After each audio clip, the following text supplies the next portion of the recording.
Social மீடியால இன்னைக்கு பலவிதமான விஷயங்கள் ரொம்ப பரபரப்பா பேசப்பட்டிருக்கு. அதுல முக்கியமான விஷயம் ஜிவி பிரகாஷ், சைந்தவியோட divorce. Actually GV Prakash, Saindhavi அப்படின்றது ரொம்ப ஒரு அழகான ஜோடி. அந்த ஜோடி ஸ்கூல்ல படிக்கும்போதுல இருந்தே அவங்க வந்து ரொம்ப அழகான நண்பர்களா இருந்தாங்க. அந்த நட்பு நாளடைவில காதலா மாறுச்சு. அதுக்கப்புறம் அது கல்யாணத்துல கொண்டு போய் முடிஞ்சது. கல்யாணத்துக்கு அப்புறம் கிட்டத்தட்ட 11 வருஷங்கள் நினைக்கிறேன். அவங்க ரொம்ப சந்தோஷமா தான் அவங்களோட இல்லற வாழ்க்கை போயிட்டு இருந்தது. எதிர்பாராத விதமா அவங்களோட வாழ்க்கையில ஒரு புயல் அடிச்சிருக்கும் போல இருக்கு. அதனால அவங்க டிவோர்ஸ் அப்படின்றத 2 பேருமே அறிவிச்சிருக்காங்க. ஆனா, அவங்களோட டிவோர்ஸ்க்கு யாரும் காரணம் இல்ல. எங்களோட முன்னேற்றத்துக்காக தான் நாங்க பிரியறோம் அப்படின்றத அவங்க 2 பேருமே தனித்தனியா அவங்களோட ட்விட்டர்ல பதிவிட்டிருக்காங்க. ஆனா, அவங்க 2 பேரோட டிவோர்ஸ் சம்பந்தமா சோசியல் மீடியால பலவிதமான தகவல்கள் வந்துட்டு இருக்கு. எந்த சேனல்ல எடுத்தாலும் அதிக அளவு இவங்கள பத்தி தான் பேசிக்கிட்டு இருக்காங்க. அவங்க 2 பேருமே நாங்க வந்து எந்த விதமான பிரச்சனையும் எங்களுக்கு இல்லாம நாங்க 2 பேருமே ஒத்து தான் இத வந்து முடிவ நாங்க எடுத்திருக்கோம் அப்படின்னு அவங்களே சொல்லிடுறாங்க. அப்படி இருக்கும்போது அவங்களோட முடிவுல மத்தவங்க தலையிட்டு பேசுறது அவ்வளோ நாகரிகமா இருக்காது. ஆக்சுவலா கிட்டத்தட்ட 11 வருஷம் ஒத்துமையா வாழ்ந்த அந்த ஜோடி பிரியறாங்க அப்படின்னும்போது, அது அவங்களுக்கு எவ்வளோ பெரிய வலிய உண்டு பண்ணும் அப்படின்றது அது அவங்களால தான் உணர முடியும். அப்படி அந்த வலிய தாங்கிக்கிட்டு இருக்க அந்த நேரத்துல, சோசியல் மீடியாலாம் அவங்கள பத்தி தப்பு தப்பான தகவல வந்து பரப்புறது, அது அவங்களுக்கு இன்னுமே அதிகமான வலிய கண்டிப்பா உண்டு பண்ணும். இது எப்படி இருக்குன்னா, ஏற்கனவே எரிஞ்சுக்கிட்டு நெருப்புல வந்து எண்ணெய ஊத்துற மாரி இருக்கு. தயவு செஞ்சு அந்த மாதிரி எண்ணெய யாராவது ஊத்திக்கிட்டு இருந்தீங்கன்னா, ஊத்துறத ஸ்டாப் பண்ணுங்க. முடிஞ்சா நெருப்ப அணைக்கிறதுக்கு முயற்சி பண்ணுங்க. அத மேலும் மேலும் கொழுந்து விட்டு எரியறதுக்கு யாரும் முயற்சி பண்ணாதீங்க அப்படின்றத எங்க மைண்ட் ஃப்ரெஷ் மழையின் சார்பாக நாங்க கேட்டுக்கிறோம். சரி, இது ஒரு பக்கம் போயிட்டு இருக்கு. இன்னொரு பக்கம் பார்த்தீங்கன்னா, சுசித்ரா, கார்த்திக்கோட விஷயம். அதிக அளவு சைக்ளோன் மாதிரி அப்படி ஒரு புயல வந்து சுசித்ரா வந்து பரப்பிக்கிட்டு இருக்காங்க. ஆக்சுவலி சுசித்ரான்றவங்கள பத்தி தெரியாதவங்க இருக்க முடியாது. ஒரு ஒரு சில காலகட்டத்துக்கு முன்னாடி அவங்க ரேடியோல அப்படி ஒரு பிரபலமான ஆளா இருந்தாங்க. ஒரு நல்ல பாடகியும் கூட. அவங்களோட பேச்ச கேட்கறதுக்கு அவ்ளோ அழகா இருக்கும். தங்கு தடை இல்லாம அந்த அளவுக்கு பேசுவாங்க சுசித்ரா. அப்படி ஒரு கம்பீரமான குரல். அந்த அளவுக்கு இருந்தவங்க தான் சுசித்ரா.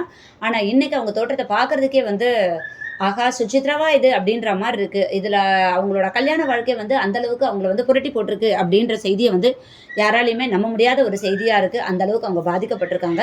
அவங்க நெறைய விஷயங்கள சொல்லியிருக்காங்க. அதுல குறிப்பா அவங்க சொன்ன விஷயத்துல, அவங்களுக்கு மனவேதனை இருக்கும்போது ஒரு கோவிலுக்கு போவாங்க. அந்த கோவில்ல போய் உட்கார்ந்து கிட்டத்தட்ட 3 மணி நேரத்துக்கு கிட்ட அந்த கோவில்ல அந்த அம்மன் சிலைக்கு முன்னாடி உட்கார்ந்து அவங்க அழுது அவங்களோட மன வருத்தத்த வந்து அவங்க தவிர்த்திருக்காங்க. அப்படின்னு அவங்க சொல்லும்போது, நிஜமா எல்லாருடைய மனசையுமே கரைய வைக்கிற மாரி இருக்கு. அந்த அளவுக்கு இருக்கு அவங்களோட பேச்சு. இது கார்த்திக், சுசித்ரா லைஃப்ல என்ன நடந்தது அப்படின்றது டெஃபினட்டா அவங்க 2 பேருக்கும் தான் தெரியும்.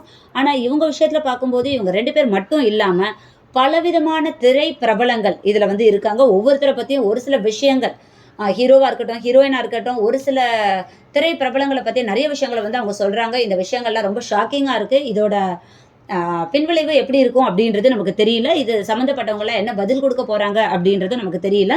நாளடைவுல தான் இதெல்லாம் வந்து தெரிய வரும். சரி, சுசித்ராவோட விஷயம் ஒரு பக்கம் போயிட்டுருக்கு.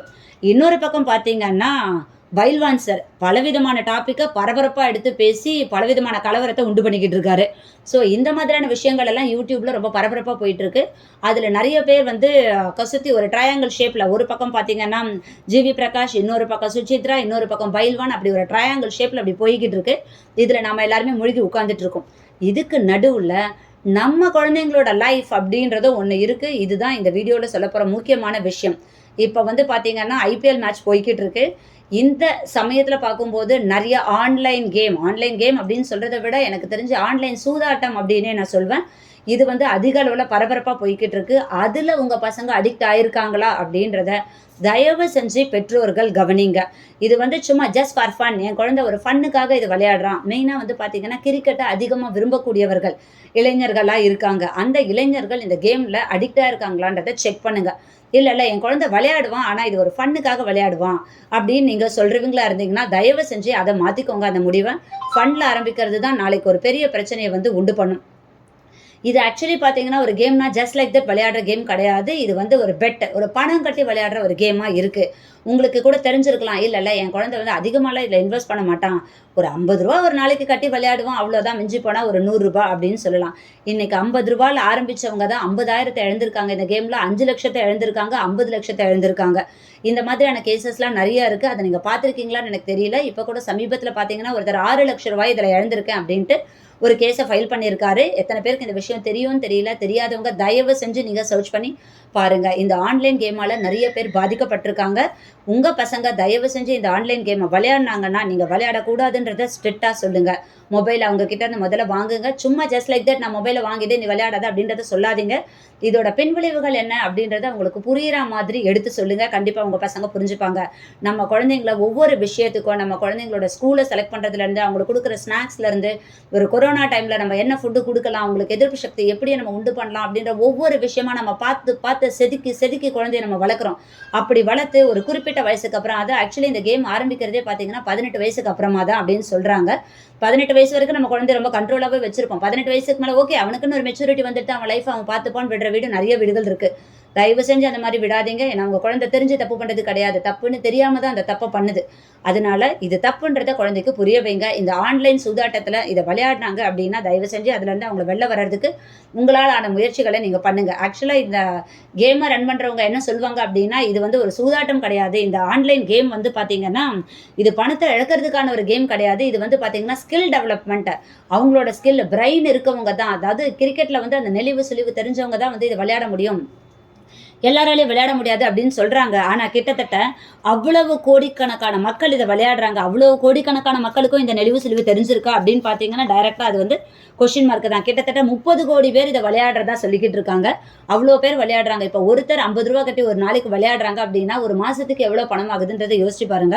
இந்த ஒரு மாச கணக்கு ஒருத்தருக்கு இவ்வளோ செலவாகுதுன்னா, 30,00,00,000 பேரு இன்டூ ஒரு நாளைக்கு இவ்வளோ பணம் அப்படின்றத நீங்க மல்டிப்ளை பண்ணீங்கன்னா, அப்ப அந்த நிறுவனம் எவ்வளோ லாபத்த சம்பாதிக்குதுன்றத பாருங்க. நம்ம எவ்வளோ பணத்த இழக்கிறோம் அப்படின்றத உங்க குழந்தைங்களுக்கு சொல்லி புரிய வைங்க. அதனால இத ஒரு விளையாட்டா எடுத்துக்காதீங்க. இன்னொன்னு அவங்க சொல்றது என்னன்னா, இது வந்து ஒரு ஸ்கில் டெவலப்மென்ட். அவங்க பிரெயின வந்து டெவலப் பண்றது அப்படின்னு. ஸ்கில்ல டெவலப் பண்ணணும்னா அதுக்கு எவ்வளவோ கோர்சஸ் இருக்குங்க. உங்க குழந்தைங்க ஸ்கில்ல டெவலப் பண்ணிக்கணும் அப்படின்னு நினைச்சா டெஃபினட்டா இந்த கேம் மூலமா டெவலப் பண்ணணும்னு நீங்க நினைக்காதீங்க. இதுக்கான பிரெயின் டெவலப்மென்ட் கேம் எவ்வளவோ இருக்கு. கொட்டி கிடக்கு. நம்பர் ஆஃப் கேம்ஸ் இருக்கு. அதுல வந்து உங்க குழந்தைய வந்து சேர்த்து விடுங்க. அதனால இந்த ஆன்லைன் கேம் விளையாடுனா தயவு செஞ்சு அதுலருந்து நீங்க வெளில எடுத்துட்டு வந்துருங்க அப்படின்றத நாங்க இந்த மைண்ட் ஃப்ரெஷ் மையம் சார்பாக கேட்டுக்கிறோம். இந்த வீடியோவ உங்க ஃப்ரெண்ட்ஸ் சர்க்கிள்ல யாரான விளையாடுனா தயவு செஞ்சு அவங்களுக்கு இத நீங்க சென்ட் பண்ணுங்க.